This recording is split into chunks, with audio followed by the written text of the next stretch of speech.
안녕하세요. 날 것을 있는 그대로 담아내는 한국 여론방송에서 가장 최근의 이슈를 다뤄보기 위해 마련한 이슈 포커스 시간입니다.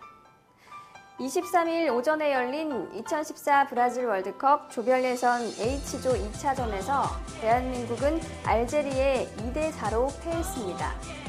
이로써 한국은 1무 1패로 H조에서 4위를 기록하며 16강 진출이 불투명해졌습니다. 하지만 이후의 경기가 어떻게 진행되느냐에 따라서 여러 가지 경우의 수가 남아있습니다. 먼저 한국은 벨기에와의 다음 3차전 경기에서 무조건 다득점으로 승리해야 합니다. 그러나 이 경우에도 알제리가 러시아를 꺾게 되면 한국은 벨기에전 결과와는 상관없이 16강에 진출하지 못하게 됩니다. 만약 알제리와 러시아가 비기게 되면 골 득실을 따져 진출할 팀이 결정됩니다. 1차전에서 벨기에를 상대로 수비 전략의 축구를 하다가 역전패를 당했던 알제리는 한국과의 경기에서는 초반부터 강공으로 나왔습니다. 한국은 초반부터 딱딱하고 정적인 수비를 보이며 불안한 경기를 지속했습니다. 결국 전반 26분 실점을 허용했습니다. 하프라인 아래에서 메자니로부터 길게 넘어온 패스가 수비라인 뒤로 넘어갔고 슬리마니가 공을 잡았습니다. 슬리마니는 그대로 정성용과의 1대1 기회를 놓치지 않고 득점했습니다. 이후 한국은 어수선한 분위기에서 실점을 계속했고 후반전에도 김신욱, 이근호 선수 등의 교체 투입으로 분위기 전환을 꾀하려 했지만 총 4골을 허용하며 경기를 마무리했습니다. 벨기에 네덜란드어 일간지 넷 뉴스 블라트가 지난 24일 한국은 월드컵 8회 연속 진출국이라 대회 경험이 풍부함에도 불구하고 2014 브라질 월드컵에 나선 주력은 그렇지 않다고 지적했습니다. 그러면서 올림픽과 월드컵의 차이도 언급했습니다. 한국 대표 선수 대부분은 2012년 런던 올림픽 동메달 수상에 전도 유망한 선수고 당시 감독은 홍명보였다면서 이 홍명보는 아마도 다시 조용하게 조별리그를 통과하길 원할 것이다. 그러나 최소한 축구에서 올림픽은 월드컵과 동급이 아니다라며 꼬집었습니다. 지난 24일 새벽 A조와 B조의 경기가 마무리되면서 16강 대진표가 처음으로 확정됐습니다. 먼저 열렸던 B조 경기에서 또 다른 우승 후보 네덜란드가 칠레에 2대0으로 승리했습니다. 1, 2위를 놓고 다투던 두 팀은 A조보다 먼저 경기를 치렀기 때문에 과연 어떤 팀이 16강에서 대최국 브라질과 맞붙게 될지 관심이 쏠렸습니다. 이날 골 포문은 공격적인 플레이를 계속하던 칠레였습니다. 그러나 전반 36분 더프레이 선수의 헤딩슛으로 반격에 나선 것에 이어 후반 30분 교체 투입돼 처음으로 월드컵 무대를 밟은 레로이 페르 선수가 결승골을 터뜨렸습니다. 그 밖에도 B조는 디펜딩 챔피언인 스페인이 참패해 조기 탈락하면서 전 세계 축구 팬들에게 큰 충격을 안긴 바 있습니다. A조에서는 24일 경기를 마지막으로 브라질이 승점 4점으로 가장 먼저 1위를 확정했습니다. 멕시코는 3대1로 크로아티아를 격파하며 A조의 2위로 16강 티켓을 따냈습니다. 전반전을 득점 없이 팽팽히 맞섰던 두 팀은 후반 중반까지도 서로 밀리고 밀리는 공방을 벌였습니다. 그러다 후반 27분에 멕시코의 주장 마르케스 선수가 코너킥을 정확한 헤딩슛으로 연결시키며 선제골을 뽑았고 3분 뒤 바르다도가 추가골로 사실상 승부를 결정지었습니다. 애초 멕시코는 경기에 비기기만 해도 16강에 오를 수 있었으나 후반전에 3골을 몰아치며 완벽한 승리를 이끌어냈습니다. 이번 브라질 월드컵으로 저무는 해와 떠오르는 신성이 확실히 구분됐습니다. 브라질의 네이마르 선수는 카메룬과의 경기에서 2골을 기록하며 브라질 월드컵 득점 선두로 올라섰습니다. 조별 리그에서만 총 4골을 기록한 그는 이후의 토너먼트에서도 강력한 활약을 보여줄 것으로 기대됩니다. 2014 브라질 월드컵 이모저모에 대해서는 잠시 후 박보영 기자와 자세히 알아봅니다. 4년마다 돌아오는 전 세계인의 축제 월드컵. 2014 브라질 월드컵에서도 화제거리가 굉장히 많았습니다. 그 화제의 순간들을 박보영 기자가 정리해드립니다.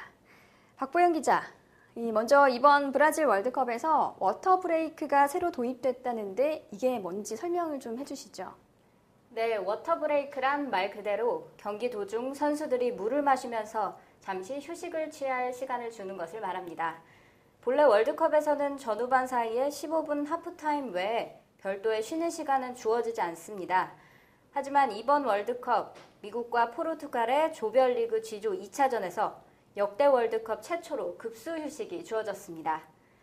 월드컵 급수 휴식은 아마존의 찜통 같은 더위에서 경기를 치르는 선수들의 건강을 위한 것으로 브라질 노동법원에서 피파에 경기장 기온이 섭씨 32도를 넘어갈 경우 전후반 각 30분 이후에 선수들에게 물 마실 기회를 주도록 명령한 바가 있습니다. 그렇군요. 그렇다면 이번 2014 브라질 월드컵에서 화제가 된 골에는 어떤 게 있나요? 네, 가장 먼저 22일 오전 독일과 가나의 경기에서 독일의 클로제 선수가 터뜨린 최다골 기록이 있습니다. 이날 클로제 선수의 골은 월드컵 개인 통산 15번째였는데요. 이 기록은 브라질의 호나우두 선수의 기록과 타이어서 더 눈길을 끌고 있습니다. 현재 조별리그 2경기를 마친 독일이 1승 1무로 조 1위이기 때문에 오는 27일 미국과의 경기에서 이겨 무사히 16강에 진출한다면 신기록 수립이라는 새 역사를 쓰기 시작할 수 있습니다. 반면에 가장 아쉬운 골로 기록된 골도 있죠. 네, 13일 월드컵 개막전으로 열린 브라질과 크로아티아의 경기 첫 골이 월드컵 사상 처음으로 자책골로 기록됐습니다. 브라질의 마르셀로가 전반 11분 크로스를 막으려다가 아쉬운 자책골을 넣은 것입니다. 그 이외에도 아직 8개 조 조별리그가 다 끝나지 않은 상황인데 2번이나 더 자책골이 있었습니다. 두 번째는 프랑스와 온두라스의 경기에서 골키퍼 바야다레스 선수가 넣은 치명적인 자책골이었고 마지막은 아르헨티나와 보스니아 헤르체코비나의 경기에서 전반 2분에 콜라시나치가 넣은 자책골입니다. 이 골로 이번 대회 경기 중에서 가장 이른 시간에 터진 골도 자책골이 됐습니다. 그런가 하면 이 전통의 축구 강호 잉글랜드와 스페인이 조기 탈락하면서 전 세계인 팬들의 놀라움을 안겨줬죠. 네, 먼저 15일 열린 잉글랜드와 이탈리아의 경기는 죽음의 D조 최고의 하이라이트 경기로 꼽혔습니다.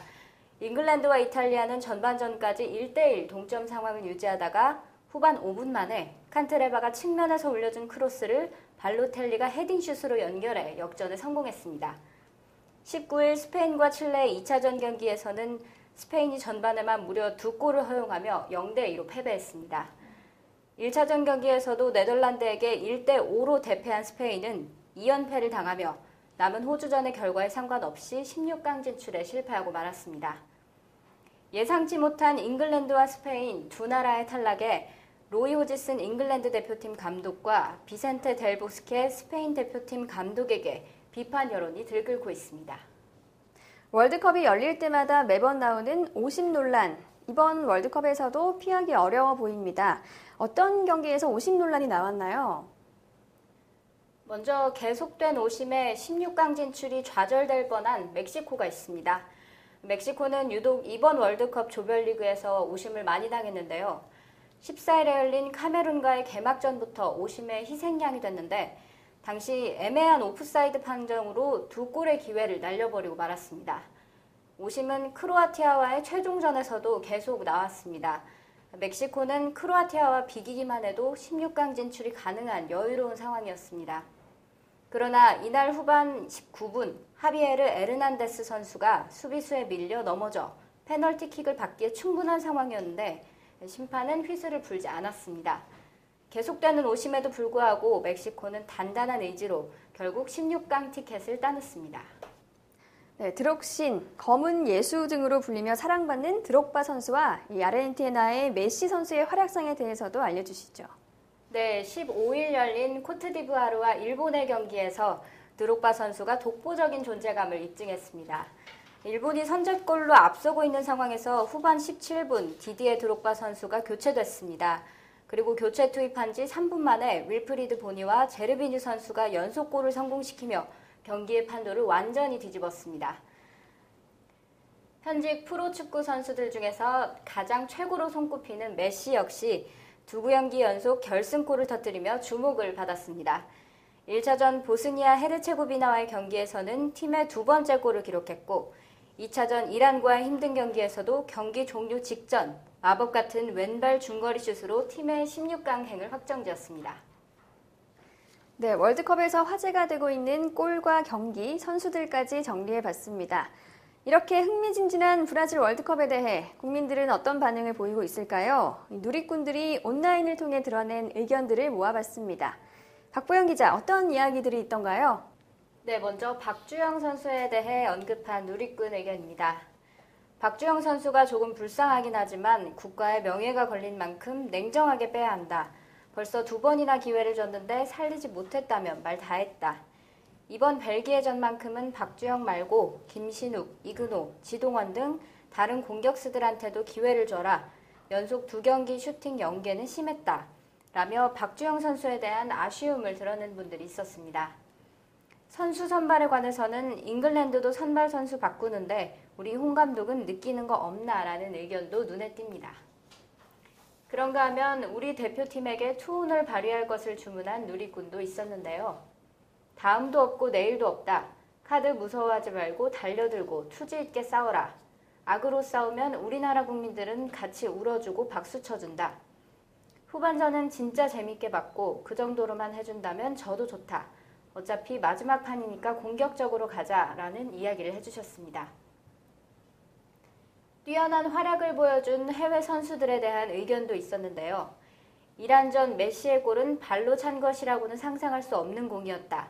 마치 정상급 메이저리거의 커브볼을 보는 듯한, 그럼에도 골키퍼가 제일 막기 힘들다는 골포스트 모서리 부분을 노리는 센스까지, 저런 마술 같은 공을 발로 만들면서 그 와중에 핀포인트까지 노리다니.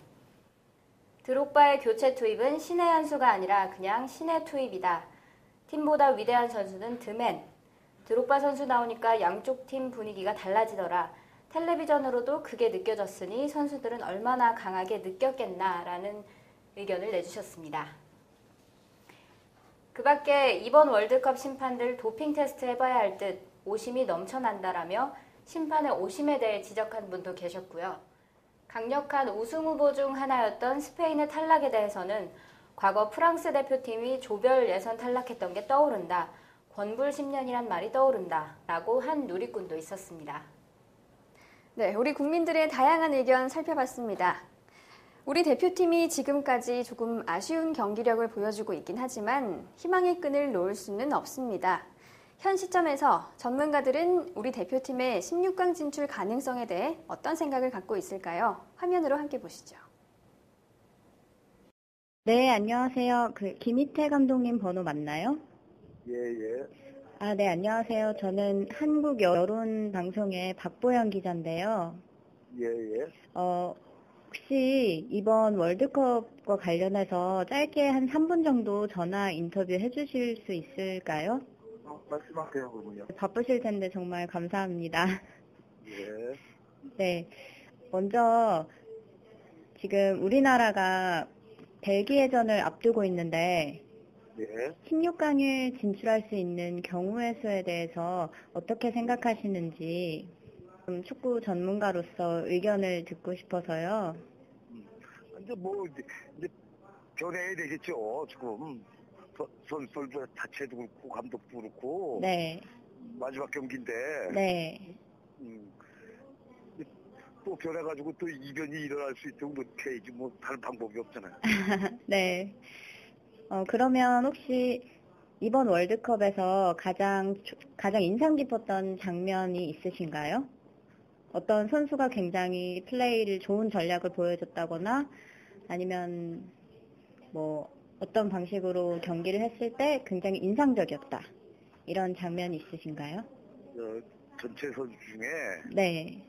북게임을 봤을 때요. 손흥민 선수가 그래도 공격적으로 가감하게 플레이했다는 게 우리 대표 선수들 중에서는 머리에 치고 많이 남죠.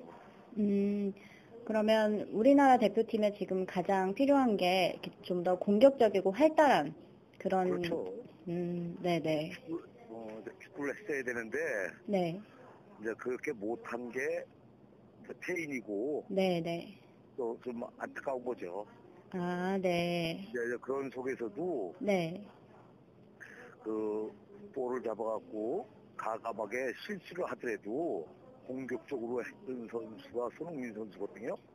이제 그 선수한테 좀 높은 점수를 주는 거죠. 왜냐면 지금 현대 축구가 진짜 빨라졌는데 맨날 뒤에서 돌리기만 하고 수동적으로 그 좋은 모습이 아니었거든 지금요. 네네. 근데 그 속에서 그래도 그 독일 같은 데서 물을 먹어서 그런지 몰라도 네네. 공격적으로 그 플레이했다는 게 인상적이죠. 아, 네. 그러면 지금까지 보셨던 선수 중에 꼭 이번 월드컵만 아니더라도 가장 마음에 드시는 선수가 있나요? 손흥민 선수죠 지금. 그러면 마지막으로 혹시 우리나라 대표팀 선수들에게 하고 싶은 말이나 앞으로의 이렇게 했으면 좋겠다 하는 조언 같은 걸 해주실 수 있나요?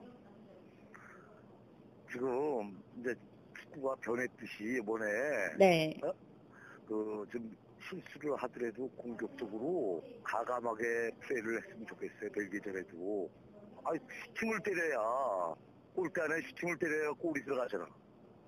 그쵸. 그거 슈팅도 안 때리고 맨날 뒤에서 패스만 하고 있으면 무슨 골이 들어가고 어떻게 이겨.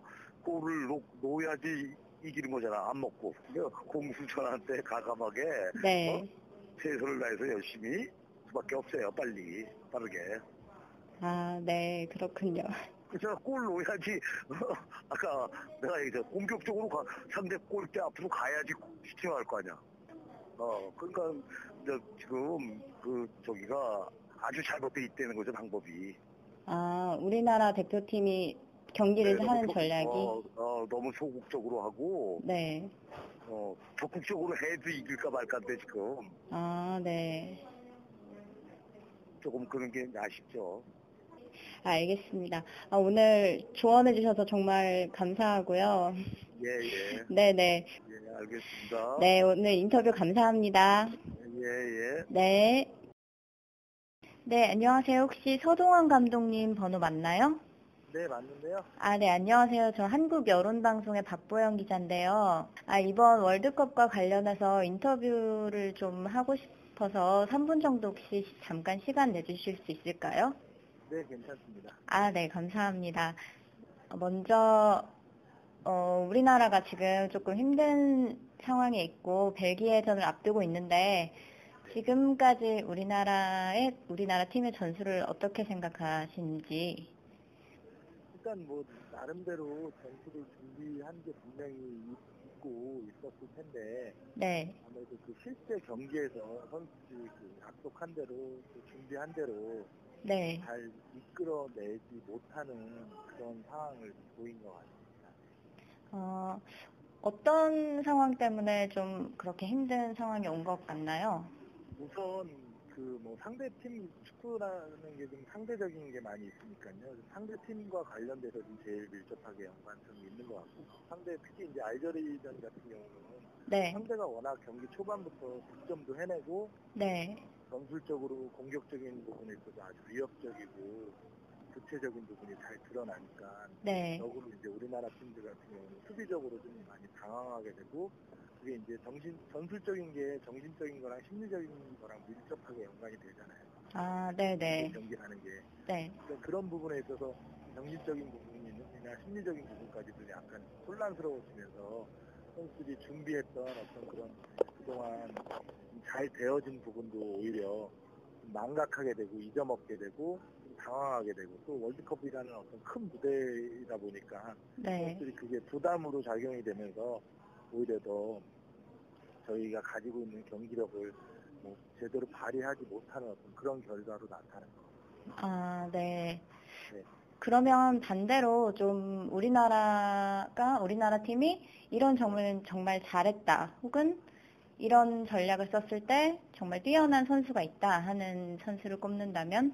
일단 우리나라 팀을 보면은 강점이라고 할 수 있는 게 네. 공격진을 보면은 일단 손흥민 선수가 지금 가장 좋은 경기 컨디션이나 경기력을 보여주고 있거든요. 네. 그러니까 이제 반대로 박정 선수가 공격적인 전술적인 구체적인 면을 잘 못 보여주고 반대로 손흥민 선수는 포지션이 측면으로 소화하고는 있지만 좋은 면을 보여주고 있을 때는 차라리 손흥민 선수를 박지영 선수 자리로 좀 옮긴다거나 전술적으로 변화를 좀 줘서 손흥민 선수가 더 공격적인 장점을 더 좀 최대한 좀 심플하게 만들어서요. 손흥민 네. 선수를 주로 공격 루트라고 그러는데 손흥민 선수를 주로 이용하는 공격 루트를 좀 우리가 그러니까 저희가 지금 준비한 4-2-3-1 포메이션을 가지고 네. 원활하게 우리가 공격적으로 잘 안 되어 있을 때 포메이션 변화를 좀 줘서 네네. 아니면 포지션 간의 이동을 좀 통해서 어떤 뭐 준비를 했을 거라고 생각을 하거든요. 근데 그런 부분에 있어서 좀 쉽게 준비를 해서 손흥민 선수의 장점을 극대화시킬 수 있는 전술적인 방법을 좀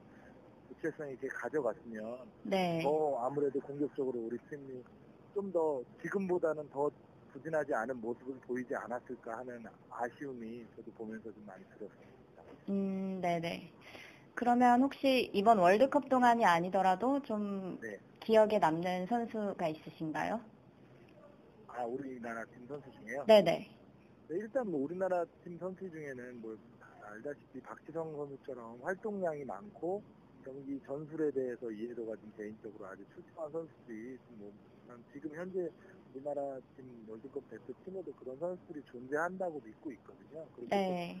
또 경기력을 또 K리그나 또 유럽에 나가서 활약하는 선수들을 보면 그 선수들이 그만한 능력이 있으니까 유럽의 프로팀에 스카우트되고 하는데 그런 선수들이 그런 능력을 좀 잘 발휘할 수 있는 어떤 그런 아까도 말씀드렸지만 네. 구체적이고 아주 여러 가지 전술 준비한 게 다 안 되더라도 적어도 한 두 가지, 두세 가지 정도는 네네. 계속적으로 좀 자신 있게 이끌어낼 수 있는 그런 게 준비가 되어졌어야 되는데 그게 이제 잘 안 나타나는 게 아무래도 준비 기간이라든가 네. 또 홍명보 감독님이 이 팀을 맡게 된 지도 사실 기간적으로 충분하지 못했고 또 네. 월드컵을 준비하면서도 남아공 월드컵 이후에 4년이라는 시간이 주어졌다면 대표팀 감독님들도 여러 번 바뀌었고 홍명보 감독님이 맡으신 지 또 1년밖에 안 됐고 그런 부분들 때문에 아마 여러 가지로 좀 준비하는 데 있어서 결과론적이지만 좀 어려움이 있지 않았나 그렇게 생각합니다. 아, 네네. 네, 저도 인터뷰에 응해주셔서 정말 감사합니다. 네네. 네네. 감사합니다. 네. 수고하세요. 네. 오늘 이슈 포커스에서는 현재까지 월드컵 상황을 정리해보는 시간 가졌습니다. 박보영 기자는 지금까지 월드컵 보면서 어떤 생각 들던가요? 네, 월드컵이 4년 만에 돌아왔는데 정말 흥미진진합니다. 특히 새로운 무대에서 새로운 기량을 보여준 선수들이 앞으로 더욱 기대가 됩니다. 이번 주 금요일 우리 대표팀은 예선전 마지막 경기를 갖습니다. 쉽지 않겠지만 승패에 연연하지 않고 우리 태극전사를 끝까지 응원하신다면 월드컵을 더 즐길 수 있지 않을까 합니다. 이슈 포커스 여기까지입니다. 시청해주신 여러분 고맙습니다.